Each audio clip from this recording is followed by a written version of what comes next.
సంగీత ఎలా ఉన్నా నా కడుపు మాత్రం రాజస్థాన్ ఎడర్లో నీళ్లు దొరికినట్టు తహతహలాడిపోతుంది. ఆకలితో నక్కడిక్కడిక్కడికి ఆడిపోతుంది. అమ్మయ్య, ఏ వంటగదిలో తినడానికి ఏమైనా దొరుకుతుందేమో చూద్దాం.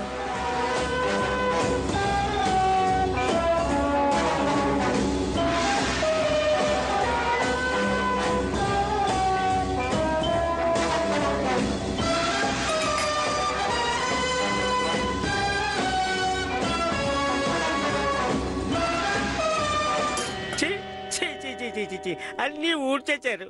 ఏది చివరికి ఊరగాయ కూడా లేకుండా చేశారు.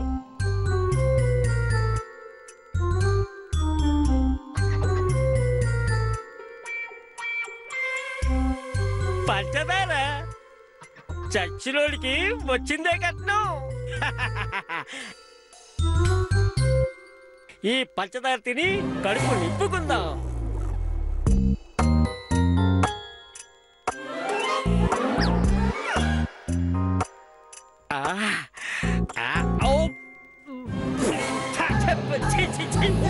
ఉప్పు ఉప్పు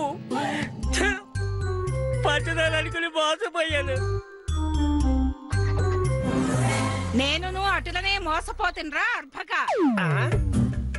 ఎచ్చట నుండి పలుకులు మెడ తిప్పి చూడరా మెంటలోడా. నువ్వా? ఉప్పు బాగుందా? చిచి, ఉప్పుగా ఉందా? ఉప్పు ఉప్పుగా కాకపోతే తీయగా చక్కెరలాగా ఉంటుందా ఏంటి? అమ్మో, ఆకలిగా ఉందా?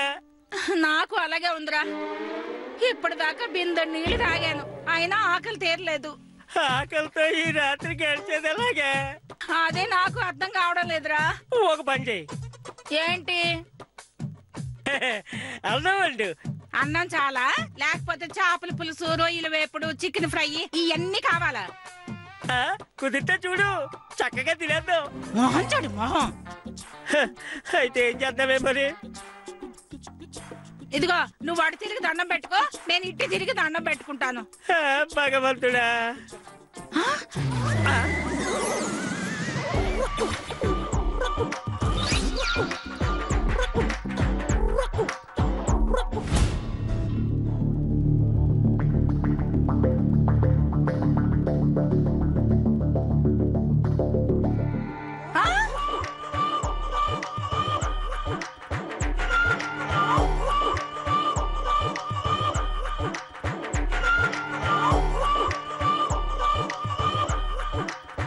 ఏంటి ఆకలేస్తుందా?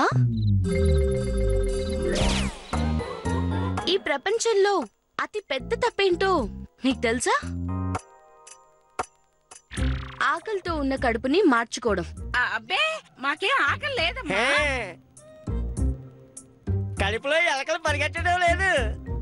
మరి ఈ సమయంలో అది ఇంత అర్ధరాత్రి పూట మీ ఇద్దరు ఈ వంటగదిలో ఏం చేస్తున్నట్టు చెప్పండి. మీరిద్దరు ఇక్కడ ఏం చేస్తున్నారు? నాకు దాహం వేస్తుందని ఆయన, నాకు దాహం వేస్తుందని ఇది. ఇద్దరు ఒకరి కోసం ఒకరు మంచినీళ్ళు తాగడం కోసం ఇద్దరు ఒకేసారి వచ్చామమ్మా. పద పద రావయ్య. ఆగండి. కడుపులో ఎంత ఆకలి పెట్టుకుని ఎందుకు ఇలా బాధపడుతున్నారు? ఎందుకు ఈ కష్టం చెప్పండి. నేను చెప్పినట్టు విన్నా, నేను అడిగిన దానికి సమాధానం చెప్పినా మీకు ఈ బాధ ఉండదు. మిమ్మల్ని ఆకలి బాధ నుండి విముక్తుల్ని చేస్తాను. అంటే ఏం చేయాలంటావు? నిజం నిజం చెప్పాలి. నిజమేగా చెప్పేస్తా. నిజం చెప్పడంలో సత్యహరిచంద్రుడు వారసుండాను. అవునవును, నువ్వు వరచంద్రుడు బాగున్నావు. మరి నేను సీరియస్ గా అడుగుతున్నాను. అబ్బా, ఏం కావాలి నీకు?